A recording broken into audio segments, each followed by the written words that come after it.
Hello friends, legal and social awareness के इस episode में आप सभी का बहुत बहुत स्वागत है। मैं करीम अहमद सिद्दीकी एडवोकेट आप सभी को इस विजयदशमी की ढेर सारी मुबारकबाद। आई होप आप सभी लोग अपने आप को सुरक्षित रखते हुए इस फेस्टिवल को एंजॉय कर रहे होंगे।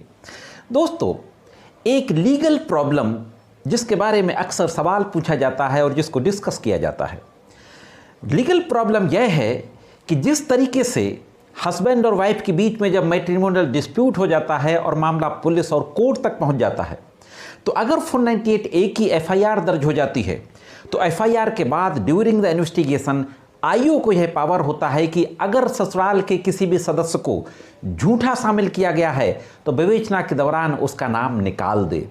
अगर इन्वेस्टिगेटिंग ऑफिसर के द्वारा विवेचना के दौरान उस व्यक्ति का नाम नहीं निकाला जाता, चार्जशीट दाखिल कर दी जाती है, तो ट्रायल शुरू होने से पहले डिस्चार्ज का भी प्रोविजन होता है।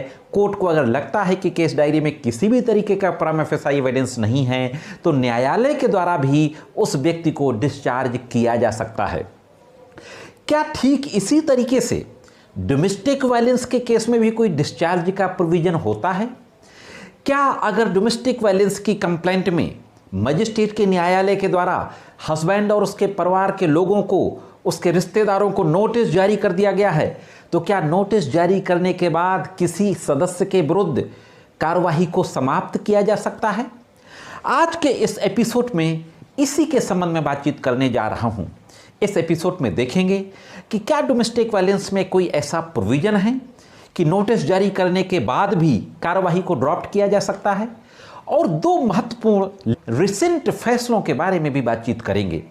एक जजमेंट ऑनरेबल सुप्रीम कोर्ट का है और दूसरा Jammu and Kashmir high court का है। तो बहुत ही महत्वपूर्ण जानकारी है, इसलिए जुड़े रहे आखिरी तक। देखते हैं कि इस संबंध में कानून क्या कहता है और सुप्रीम कोर्ट और हाई कोर्ट के द्वारा अपने फैसले में भी क्या कहा गया है। साथियों, सबसे पहले देख लेते हैं कि जो डोमेस्टिक वायलेंस एक्ट है, protection of women from domestic violence act 2005, क्या इसमें कोई प्रोविजन, कोई सेक्शन ऐसा है जिसके तहत डिस्चार्ज किया जा सकता है या कार्रवाई को रोका जा सकता है, समाप्त किया जा सकता है?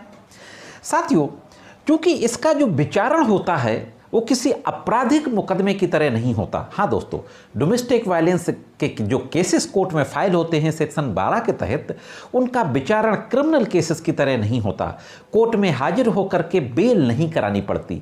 अगर कोर्ट के द्वारा नोटिस जारी कर दिया गया है तो वो अपोजिट पार्टी कोर्ट में अपीयर होते हैं और फिर अपना ऑब्जेक्शन दाखिल करते हैं।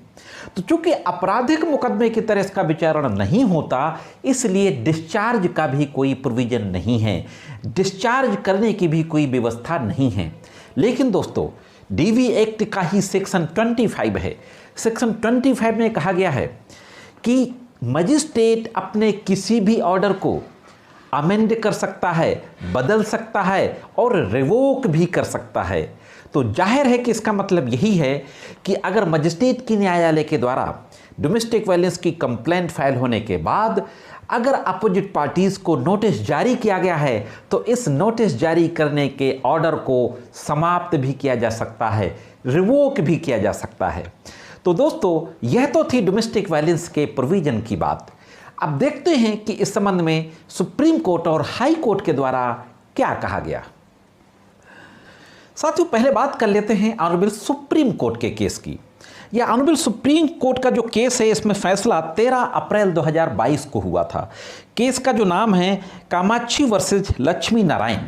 इसकी डिटेल आपकी स्क्रीन पर है। इसमें एक लीगल इशू यह डिस्कस किया गया था कि क्या जिस तरीके से क्रिमिनल कंप्लेंट में समनिंग ऑर्डर होने के बाद मजिस्ट्रेट अपने समनिंग ऑर्डर को रिकॉल नहीं कर सकता है, अगर उसके खिलाफ कोई रेमेडी है, जैसा कि अदालत प्रसाद के केस में कहा गया था कि वो रेमेडी सीधा 482 है सीआरपीसी के तहत हाई कोर्ट में, तो क्या अगर डोमेस्टिक वायलेंस एक्ट के सेक्शन 12 के तहत अपोजिट पार्टीज को नोटिस जारी कर दिया गया है तो क्या नोटिस जारी करने के ऑर्डर को मजिस्ट्रेट की न्यायालय रिकॉल कर सकती है? इसमें ऑनरेबल सुप्रीम कोर्ट के द्वारा कहा गया था कि चूंकि डोमेस्टिक वायलेंस एक्ट की जो प्रक्रिया होती है वो क्रिमिनल केस की तरह नहीं होती, उसकी बिल्कुल डिफरेंट तरीके से प्रोसीडिंग चलती है, इसलिए अदालत प्रसाद के केस में जो कहा गया था वह प्रिंसिपल इस डोमेस्टिक वायलेंस के मामले में अट्रैक्ट नहीं होते। और फाइनली ये कहा गया था सुप्रीम कोर्ट के द्वारा कि इसमें जो पेटिशनर थे, जो हाई कोर्ट गए थे और फिर सुप्रीम कोर्ट गए थे, उन्होंने, सुप्रीम कोर्ट ने कहा पेटिशनर से कि आप लोअर कोर्ट के समक्ष जाओ और मजिस्ट्रेट के न्यायालय में आप कार्यवाही को समाप्त करने के लिए एप्लीकेशन दो, और मजिस्ट्रेट दोनों पक्षों को सुनने के पश्चात एप्रोप्रिएट ऑर्डर पास करे। अब जो एक recent order Jammu and Kashmir high court के द्वारा पारित किया गया अभी 20 सितंबर 2022 को, देख लेते हैं कि Jammu and Kashmir high court के द्वारा भी अपने आदेश में क्या कहा गया। साथियों, जो अभी एक रिसेंट जजमेंट आया Jammu and Kashmir high court का, अभी 20 सितंबर 2022 को, केस की डिटेल आपकी स्क्रीन पर है। इसमें ऑनरेबल हाई कोर्ट में सेक्शन 12 DV एक्ट की जो एप्लीकेशन, जो कंप्लेंट फाइल की गई, उसको चैलेंज किया गया और यह कहा गया कि ये misuse of the process of law है। और इसमें यह कहा गया कि शादी के कुछ ही महीनों बाद पत्नी ने घर को छोड़ दिया था, अपना सारा स्त्री धन अपने घर के अन्य लोगों की मदद से लेकर के चली गई थी और हम लोगों के साथ मारपीट भी की थी। तो उस महिला, उसके भाई और उसके पिता के विरुद्ध एक FIR भी दर्ज कराई गई थी। इसीलिए काउंटर ब्लास्ट में ये सेक्शन 12 DV एक्ट की एप्लीकेशन मजिस्ट्रेट के न्यायालय में दाखिल की गई। इस मामले में सेक्शन 23 में इंटरिम ऑर्डर भी हो चुका था और बाद के इंटरिम ऑर्डर को रिवोक भी कर दिया गया था मजिस्ट्रेट के द्वारा। तो मुख्य रूप से जो आर्गुमेंट था ससुराल पक्ष के लोगों का कि कभी भी ये हम लोगों के साथ डोमेस्टिक रिलेशनशिप में नहीं रही, इसीलिए साझीग्रस्ती में जब नहीं रही तो ना ही इसके साथ किसी तरीके की डोमेस्टिक इंसिडेंट कारित की गई। जो डोमेस्टिक इंसिडेंट रिपोर्ट आई थी डिस्ट्रिक्ट प्रोटेक्शन ऑफिसर से, उसमें भी कहा गया था कि इसके साथ किसी भी तरीके की घरेलू हिंसा कारित नहीं की गई। लिहाजा इस मामले की कार्यवाही को समाप्त किया जाए।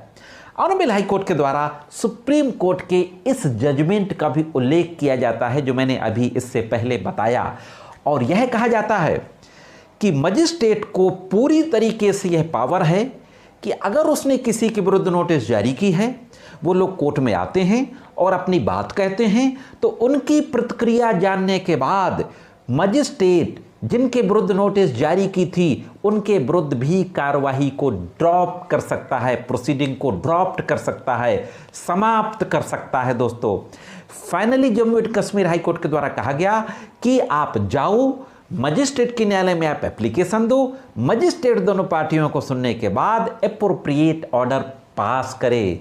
तो दोस्तों, इन दोनों जजमेंट से यह पूरी तरीके से स्पष्ट हो जाता है कि डोमेस्टिक वायलेंस की कंप्लेंट में भी नोटिस जारी होने के बाद अपोजिट पार्टी अगर कोर्ट में हाजिर होती है और अगर वह इस तरीके की एप्लीकेशन देती है कि यह मामला पूरा फर्जी है, बेसलेस है, कोई भी एविडेंस डोमेस्टिक इंसिडेंट का नहीं है, डोमेस्टिक रिलेशनशिप में नहीं रही है, ससुराल के बाकी लोगों, पति के अन्य रिलेटिव्स के खिलाफ पूरी तरीके से फर्जी कंप्लेंट फाइल की गई है, तो पूरे केस को लड़ने की आवश्यकता नहीं है।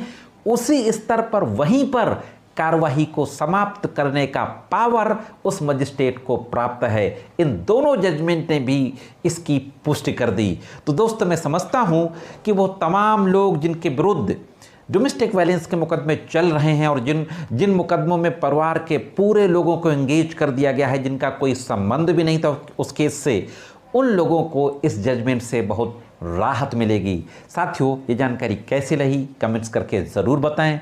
आज के इस एपिसोड में सिर्फ इतना ही। मिलते हैं किसी अन्य वीडियो में कानून की कुछ अन्य जानकारियों के साथ। तब तक कानून की विभिन्न तरीके की जानकारी के लिए देखते रहें लीगल एंड सोशल अवेयरनेस।